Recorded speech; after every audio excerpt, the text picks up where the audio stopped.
Olá, seja muito bem-vindo ao JR Business. Se tem uma coisa para a qual o brasileiro tem sempre tempo é para o cafezinho. E o sabor faz toda a diferença. JR Business de hoje vai conversar com um especialista no assunto, a Sterna Café, que é a maior rede de cafeterias premium do país. Nosso papo, então, é com o Daverson Migliatti, que é fundador e CEO da Sterna Café. Seja muito bem-vindo, Daverson. Eu que agradeço a oportunidade, prazer. Para você que está em casa, a gente sempre gosta de lembrar que toda terça-feira tem um novo episódio do JR Business a partir das 7h30 da noite, que você pode acompanhar pelas plataformas digitais da Record e também em versão podcast.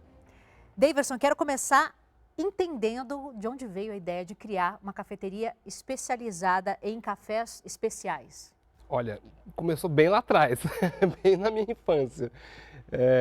Eu venho de família humilde e sempre tive o sonho de empreender. Parece que não, mas vendia um carrinho de ferro ali, brincava.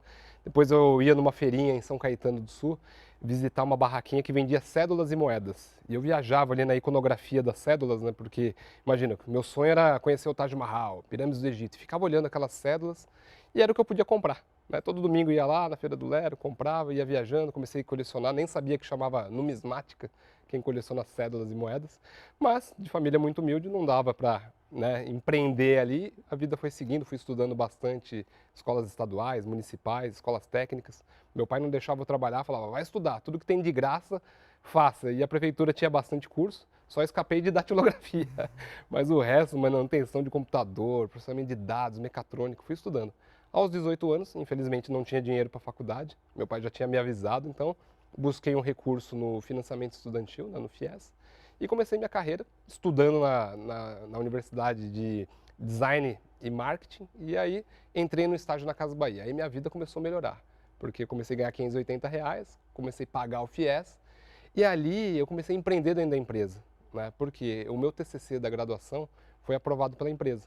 Né? E aquilo mudou minha vida ali dentro. Então, de uma hora para outra, eu comecei a viajar com a família Klein, comecei a visitar diversas lojas pelo Brasil e fiquei nesse trabalho de 2002 a 2007. Foram 5 anos, entre estagiário até chegar nessa posição de coordenação. Porém, 5 anos depois, eu já não aguentava mais o que eu fazia. Né? Apesar de ter crescido muito, ter virado chefe, eu queria conhecer o mundo. Aquelas notinhas lá dos 7 anos de idade, eu queria realmente ver pessoalmente. O que eu fiz? Vendi meu carro. Vendi o CrossFox que eu tinha, comprei um ticket de volta ao mundo. Quem não sabe, existe até hoje e custa $4.000.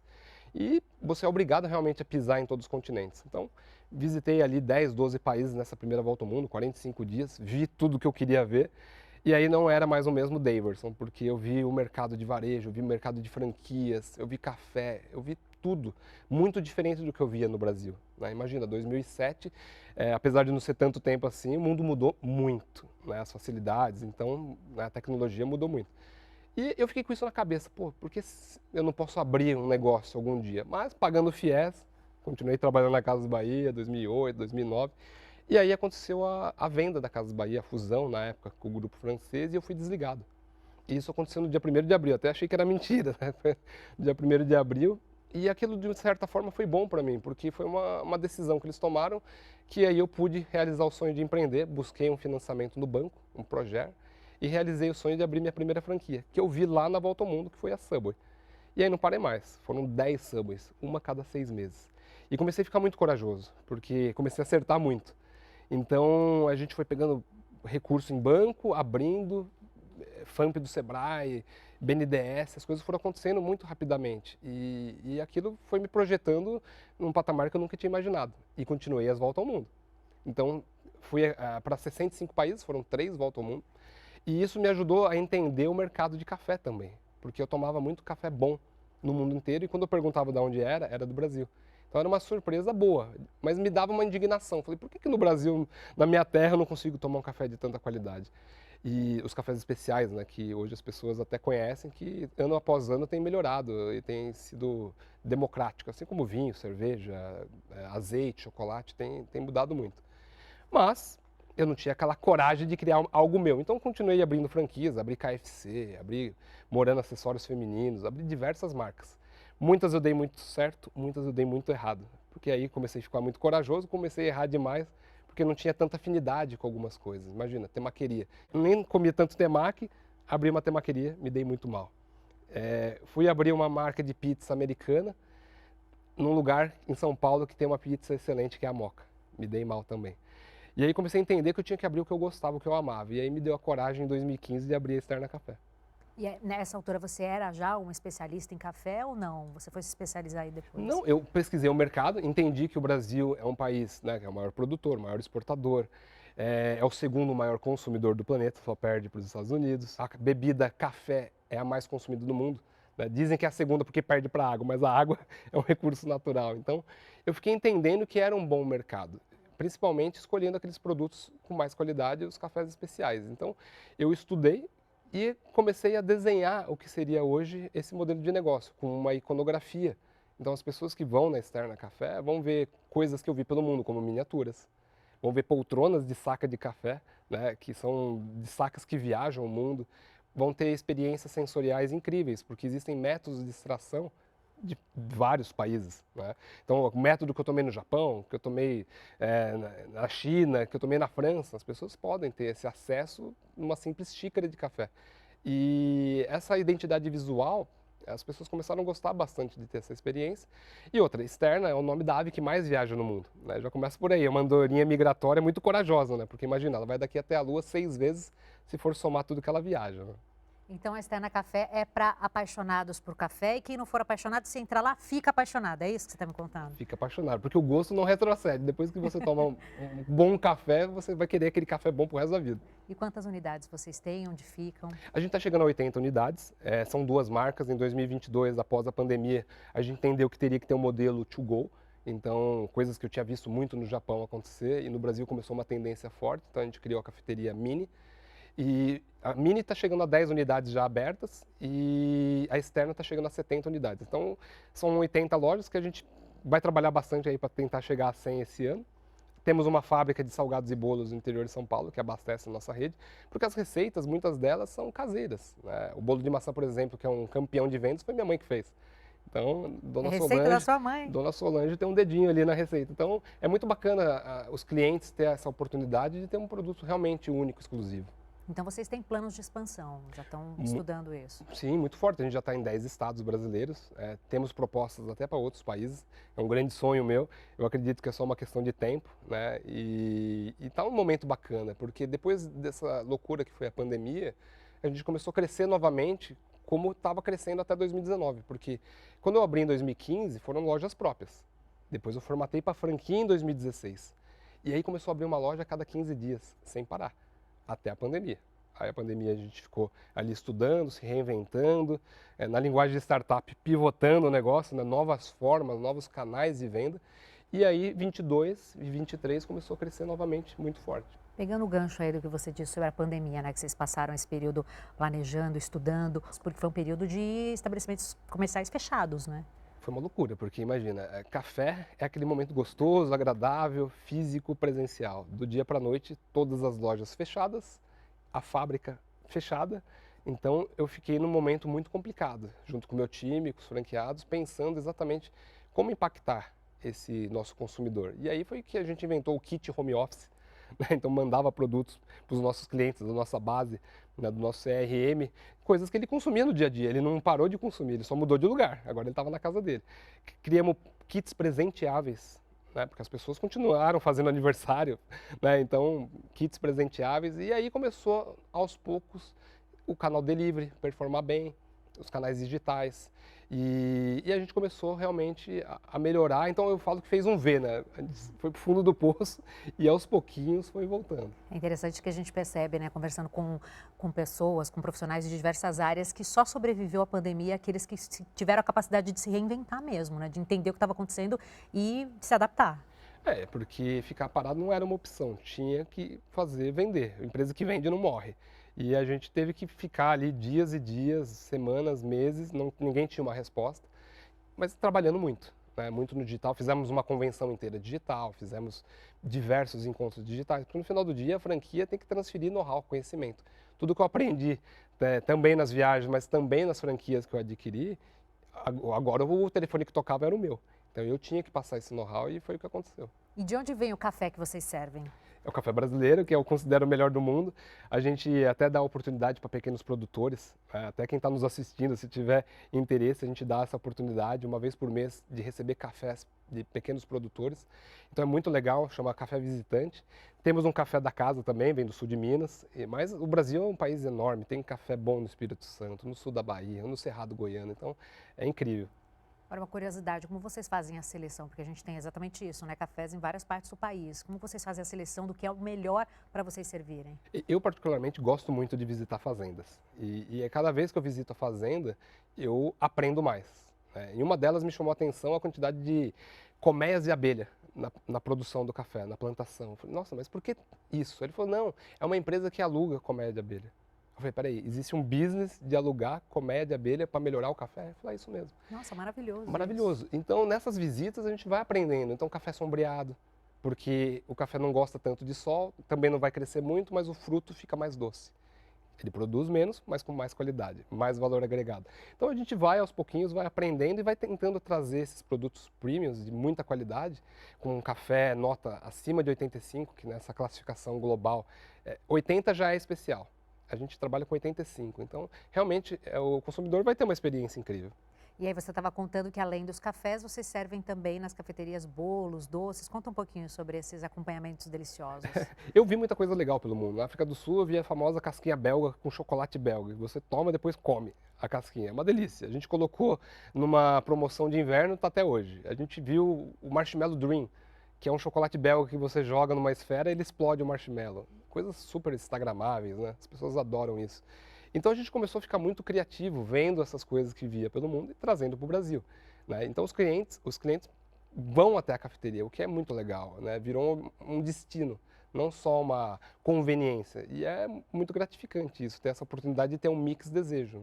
Agora, a gente sabe que, além do que é servido, do produto que é oferecido pelas cafeterias, enfim, por um estabelecimento comercial, tão importante quanto é o atendimento, né? Que isso fideliza o cliente, faz com que ele indique. Como que você trabalha isso nas franquias e também nas lojas próprias? Eu costumo dizer que é uma tríplice. Tem que ter um bom produto, um bom ambiente e um bom atendimento. Então a gente tem uma Universidade do Café, é uma ferramenta online, que o nosso time de treinamento fica ali toda semana colocando vídeo, colocando novos treinamentos, para aperfeiçoar. Afinal, são mais de 400 colaboradores na ponta que atendem mais de 150 mil pessoas todos os meses. Então, obviamente, às vezes acontece um desvio de conduta e a gente tem que estar ali, sempre treinando, sempre pensando na frente, porque no final do dia o mais importante é o cliente ser bem atendido e ter uma experiência incrível para ele voltar. Então, esse trabalho de curadoria é muito forte e eu aprendo muito nas viagens. Eu lembro de um caso em Mianmar, que, imagina, é um país que está fechado hoje, infelizmente, mas eu fui impactado por uma cafeteria num canavial. E eu falei, nossa, o cara colocou uma placa na estrada, cafeteria 5 km, 3 km, 1 km. Falei, no mínimo ele é bom de marketing.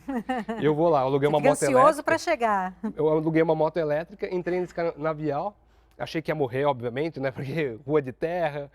E era uma cafeteria muito simples, de madeira, muito simples, e o dono veio me atender, só tinha ele, não tinha cliente. Ele, bem-vindo, tal, da onde você é? Eu falei, sou do Brasil. Só um minutinho, eu vou pegar o cardápio. E quando ele voltou com o cardápio, já estava tocando uma música brasileira, um carinho. Quando eu peguei o cardápio, escolhi meu café, meu salgado, ele falou, vou te atender na mesa 32. Eu falei, tá bom. Quando eu fui para a mesa 32, eu entendi por quê, porque eu ia ter uma experiência melhor. Era de vista para a montanha, numa plantação de arroz, uma vista incrível. Quem tiver curiosidade, depois me segue no Instagram, porque realmente ele fez um excelente atendimento. O que eu fiz? Eu voltei lá depois de alguns dias. Então é tão simples, né? Tão básico, e às vezes as pessoas esquecem de fazer o básico, e a gente todo dia quer fazer o básico bem feito e proporcionar ainda coisas mais legais. Muito legal. Agora, quem é o público que vocês atendem? Mais jovens, mais adultos, pessoa mais voltada para o business? Hoje a gente, de segunda a sexta, tem um público mais business, por ter começado as unidades em ambientes empresariais, porém, de sexta, sábado, domingo, já muda um pouquinho o perfil. Então, por exemplo, a gente tem o brunch, que vai muito bem. As pessoas saem de casa, que é um momento tranquilo, tem 1, 2, 3 horas, né, para tomar um belo brunch, escutar uma boa música, que, de novo, em uma outra cafeteria em Laos dessa vez, eu fui impactado por uma cafeteria que não estava no Google, não estava no Facebook. E eu descobri andando pelas ruas, né, de Luang Prabang, e ela tinha um instrumento musical em cada mesa. Eu nunca tinha visto isso em lugar nenhum do planeta. e cada cliente tocava uma música, se revezava. Eu não sabia tocar nada, né? Nem campainha eu não tocava. E aí o que aconteceu? O meu amigo que estava comigo começou a tocar um violão, o dono veio. Então foi muito incrível isso. E depois disso eu comecei a incentivar os franqueados a colocarem música ao vivo. Então em determinadas lojas, para assistir o pôr do sol, como temos em BH, existe violoncelo, violino.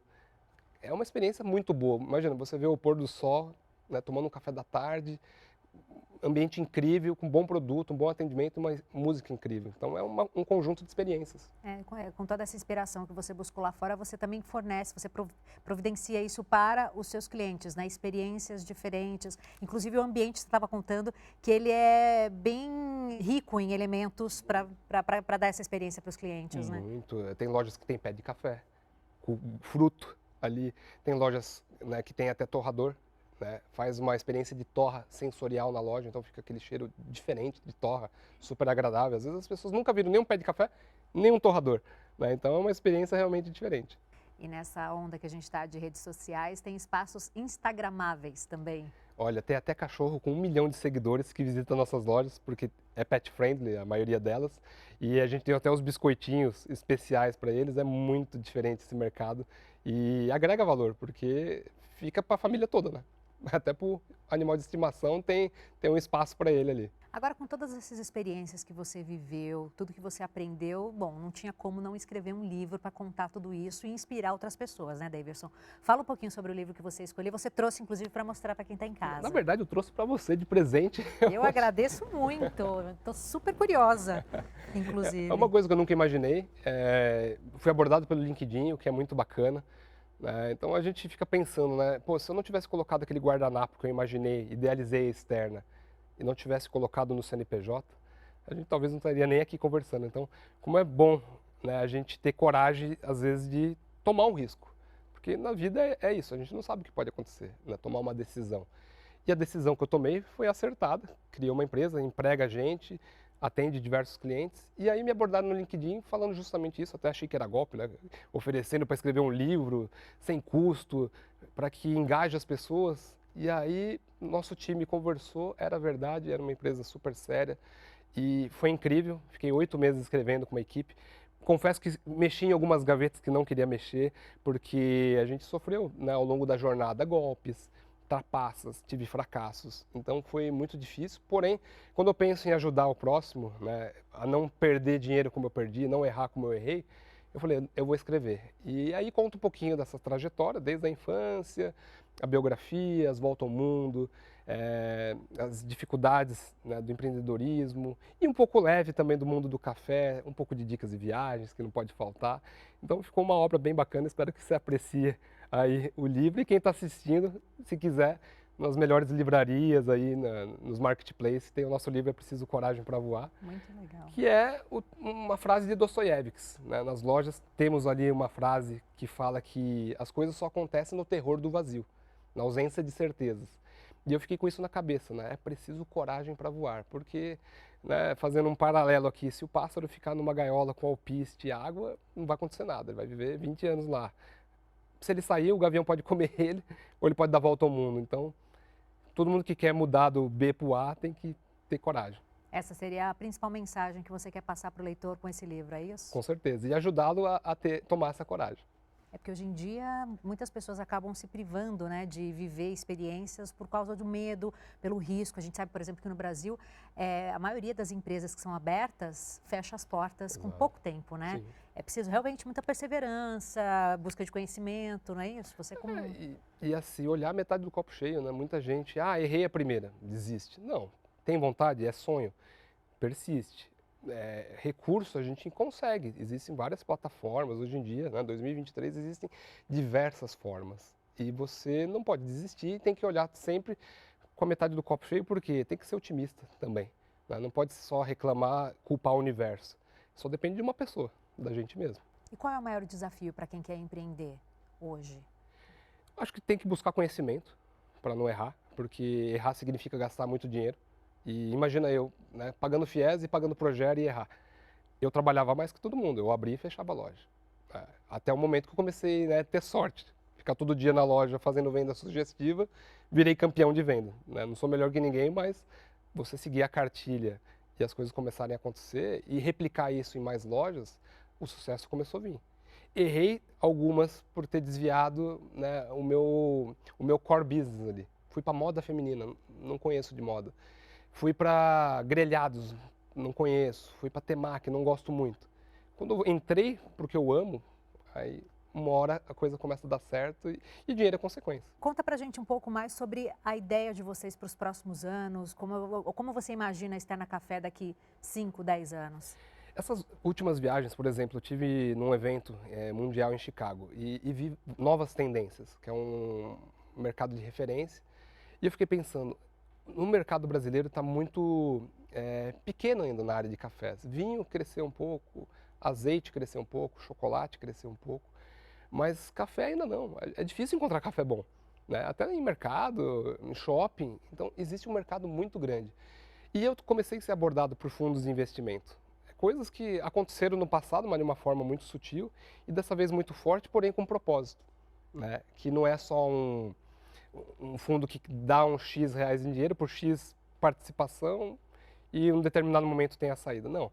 O propósito realmente é de levar café bom, impactar mais pessoas, mais cidades, mais estados e quem sabe se tornar a maior empresa de café do Brasil. Por que não? Né? Sonhar pequeno, sonhar grande dá o mesmo trabalho. Então eu tenho sim um sonho de quem sabe ser a maior empresa de café do Brasil junto com o fundo de investimento.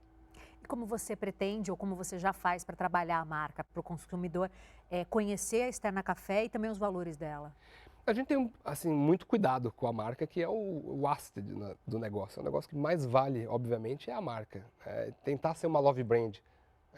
Como que é isso? Trazendo experiência para o cliente, estando em pontos comerciais estratégicos, tendo um ambiente bom, produto bom, aquela tríplice, atendimento bom.